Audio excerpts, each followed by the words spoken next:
Hello everyone, সবাই কেমন আছেন? আমার নতুন একটা ভিডিও সকলকে স্বাগত জানাই। সকাল সকাল ঘুম থেকে উঠে পড়ে এক কাপ চা নিয়ে বসেছিলাম। এই চা নিয়ে বসাটার অনেক কারণ আছে, সেই কারণটাই আমি আপনাদের সাথে শেয়ার করব, সেই জন্যই আজ ভিডিওটা বানানো। তো প্রথমেই সকালবেলা শীতের সকালে যখন চা নিয়ে বসি, বিশেষ করে আদা দিয়ে লিকার চা, এটা খেতে যে কী ভালো লাগে, বেশ একটা শরীরে গরমের আমেজ দেয়। তো আমি যেহেতু সকাল বলছি, এটা কিন্তু সকাল ছিল না, প্রায় 10:30 পার হয়ে গিয়েছিল। তারপরও কিন্তু আমি চায়ের কাপটা নিয়ে বসেছিলাম। আসলে আজকে কোনো তাড়া ছিল না। একটু সকাল সকাল ঘুম থেকে উঠে পড়লে হয় কি, সমস্ত বাড়ির কাজগুলো কিন্তু 9টার মধ্যে কমপ্লিট হয়ে যায়, বাকি থাকে রান্নাটা। যেহেতু আমার বরের এখন ওয়ার্ক ফ্রম হোম চলছে, সেই জন্য রান্নারও তাড়া নেই, যখন খুশি হলেই হলো। তাই আমাদের লাঞ্চটা করতে করতেও কিন্তু 2:30 থেকে 3টে বা কোনো দিনও 3:30 বেজে যায়। তাই ভাবলাম না, জম্পেস করে আগে চাটা খাওয়া যাক, আর কিছু মজার জিনিস আপনাদের সাথেও শেয়ার করা যাক। আর আমি তো এগুলো রোজেরই অনুভূতিগুলো বেশ আমি খুব মজা করে অনুভব করি।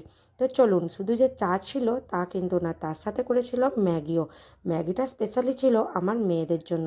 তার আগে কিন্তু আমি একটু টেস্ট করে নিয়েছিলাম, তারও একটা কারণ আছে। আমি প্রত্যেকটা খাবার কিন্তু ওদেরকে খাওয়ানোর আগে আগে নিজে মুখে দিই, নিজে টেস্ট করি, তারপর কিন্তু ওদেরকে খাই।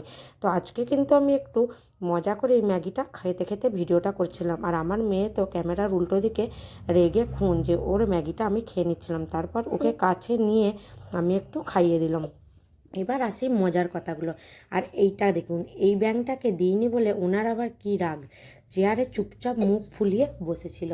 তো দিতে তারপর মেয়ের মুখে হাসি ফুটলো। তো এদেরকে বসে বসে আমি দেখছিলাম যে এদের রঙ্গভঙ্গি, এদের অনুভূতি, আর এদের দুজনের খুনসুটি বেশ দেখতে দেখতে আমি হেসে হেসে আমার সময়টা বেশ কেটে যাচ্ছিল। সেই জন্য আমি আর উঠিনি, ওখানেই বসে। আর এটাকে দেখুন, ক্ষুদে প্রাণী হলেও এর কিন্তু তেজ কম নয়, দিদির ওপরে ওপরে যায়।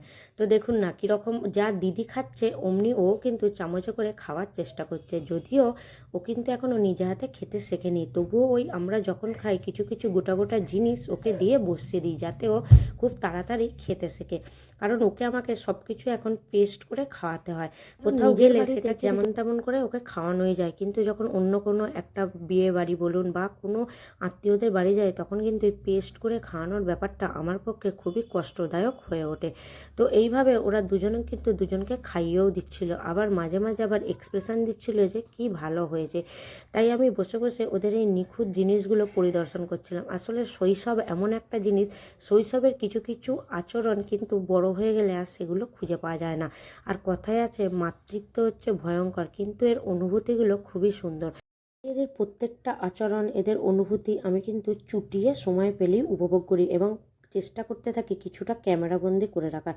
কারণ এই জিনিসগুলো হয়তো ওরা বড় হওয়ার সাথে সাথে এই অনুভূতিগুলো আর পাওয়া যাবে না, কিন্তু ভিডিওগুলো কিন্তু আমরা পরে দেখতেই পারি।